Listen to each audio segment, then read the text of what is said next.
Good evening, everyone. This is chapter 6 Major Landforms of the Earth. So, here in this chapter, we had studied the different landforms like mountains, plateaus, lakes, plain areas,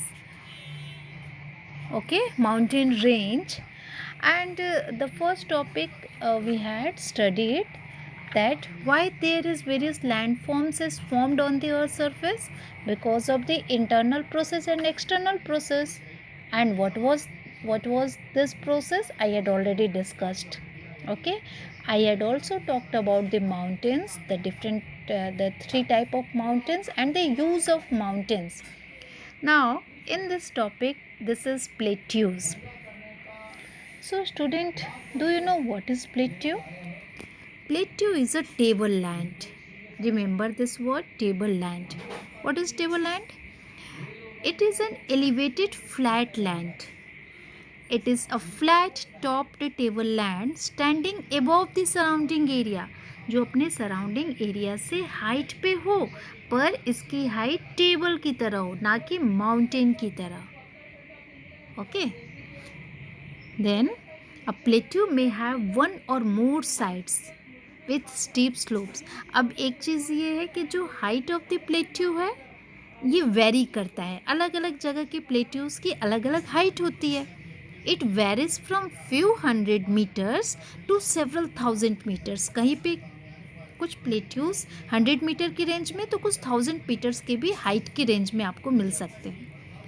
some plateaus like mountains.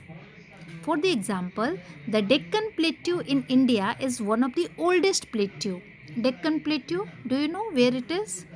It is in Maharashtra. तो ये India का सबसे oldest plateau है.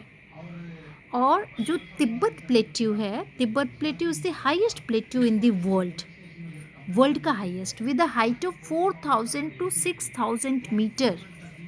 Okay, so this is about the Tibet plateau. Where it is? Where is Tibet? Tibet, it is the part of China.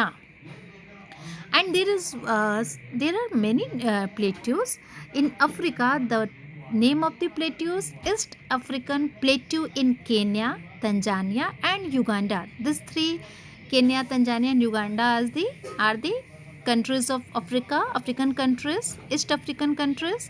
तो यहाँ पे एक plateau है, that is East African Plateau. And the Western Plateau of Australia. तो these are the name of the plateaus. Plateaus का use क्या है? सबसे important use mineral deposits.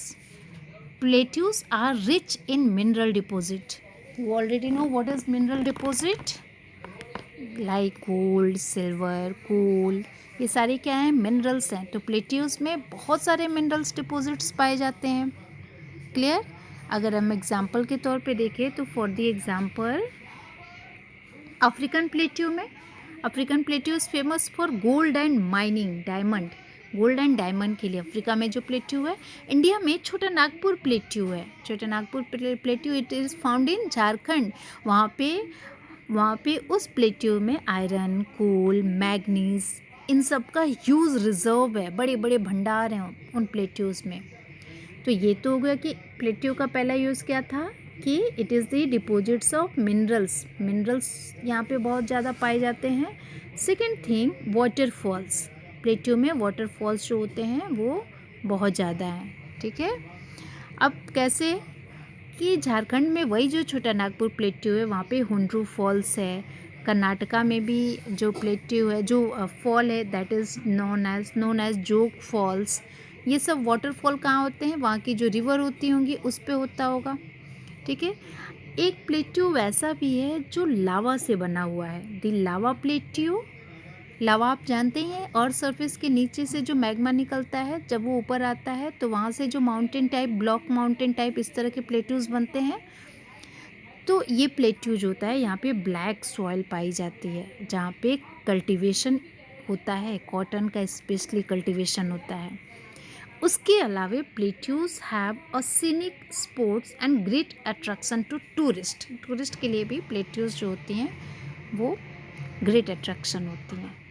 Come to the next topic that is plains. Plains आप आराम से आप जानते हैं what is plains. Plain is the large stretch of flat land.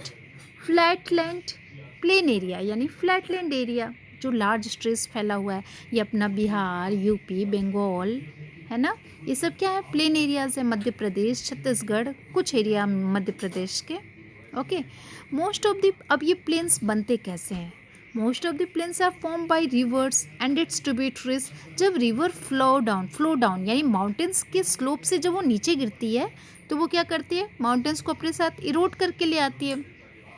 कुछ स्टोन्स को वो इरोड करती हुई लाती है और फिर वो कैरी फॉरवर्ड. अब उस इरोडेड मटेरियल को जो स्टोन्स ले आती है, जो रॉक ले आती है, उसको क्या करती है, उसको कैरी फॉरवर्ड, वो आगे फॉरवर्ड करके लेती जाती है. फिर वो धीरे धीरे वो जो भी लोड लेके आ रही है उसको बिछाती जाती है. उसमें स्टोन्स, सैंड, सिल्ट, ये सारी चीज़ें होती हैं और वो पूरे रास्ते में अपने स्प्रेड करते हुए लेके जाती है. तो इस तरह से प्लेन एरिया जो है वो फॉर्म होता है. प्लेन एरिया का एडवांटेजेस क्या है. प्लेन एरिया बहुत फर्टाइल होता है तो एग्रीकल्चरल एक्टिविटीज़ होंगी, डेंसली पॉपुलेटेड एरियाज़ होगा, क्लाइमेटिक कंडीशन बहुत अच्छा होगा, ट्रांसपोर्ट एक्टिविटीज़, यहाँ पे ट्रांसपोर्टेशन बहुत अच्छा होगा, है ना. अगर हम इंडिया की बात करें, वर्ल्ड की बात करें तो प्लेन एरियाज़ कहाँ कहाँ हैं. Plain areas are the in Asia and North America. For example in Asia में this plains are formed by the Ganga and Brahmaputra in India. And Yangtze river है, ये जो रिवर है Yangtze, it is in China. ठीक है, तो ये river China में प्लेन एरियाज़ बनाती हैं. और प्लेन एरिया का क्या यूज़ है, it is useful for human habitation. वहाँ पे ह्यूमन सेटलमेंट इजी रहता है. ठीक है, बिकॉज ऑफ बिल्डिंग्स बनाना बहुत इजी होता है, कल्टीवेशन के लिए बहुत इजी होता है इस प्लेन एरियाज़ में, क्योंकि रिवर्स अपने साथ बहुत सारे लोड लेके आती है, जमा करती जाती है सैंड, सिल्ट वगैरह. तो वहाँ पे क्या होता है, इंडो गैंगेटिक प्लेन्स, जो हम लोग का प्लेन एरिया है उसका नाम है इंडो गैंगेटिक प्लेन्स. वो मोस्ट डेंसली पॉपुलेटेड एरियाज़ है इंडिया का. Okay. And your last topic is landforms and the people. Landforms and the people का मतलब कि जितने भी लैंडफॉर्म है वहाँ पे लोगों की सेटलमेंट कैसी है. For the example, if you will talk about the mountain area, life is difficult in mountain areas because of that landform. वो ऐसा माउंटेन का एरिया होता है because of the harsh climatic condition. Plain areas में क्या होता है, better conditions होती हैं रहने के लिए. वहाँ पे आप क्रॉप्स ग्रो कर सकते हो, हाउस बिल्ड कर सकते हो, है ना. रोड ट्रांसपोर्टेशन इजी हो सकता है. अब एक चीज़ है कि natural calamities such as earthquake, volcanic eruption, storms, floods, इन सब की वजह से बहुत ज़्यादा वाइड स्प्रेड डिस्ट्रक्शन होता है, बहुत ज़्यादा डिस्ट्रक्शन होता है. तो ये क्यों होता है, इस तरह के डिस्ट्रक्शंस माउंटेन एरियाज़ में बहुत ज़्यादा होते हैं और उसकी लाइफ और प्रॉपर्टी पूरी की पूरी कितनी लॉस होती है उससे. तो इसका क्या करना चाहिए, तो इसका एक ही सोल्यूशन है कि हमें अपने सराउंडिंग्स को क्या करके रखना है, सेव करके रखना है. लैंड जो हम लोग गार्बेज कहीं भी फेंक देते हैं, कंस्ट्रक्टिंग हाउस कंस्ट्रक्ट करते हैं, घर बना लेते हैं. माउंटेन एरियाज़ पे इतनी ज़्यादा डेवलपमेंट होने लगी है, घर बनने लगी हैं, तो क्या होगा वहाँ पे लैंड डिस्ट्रक्शन, इस तरह से कैलेमिटीज आ जाती हैं. ठीक है. We should avoid using important gift of nature. These landforms are the gift of the nature. So what is our duty? To leave the earth a better place for future generation. हमें इसका use ऐसे करना चाहिए जैसे कि आने वाले generation के लिए भी लैंड सही तरीके से मिल सके. So class, this is all about the chapter.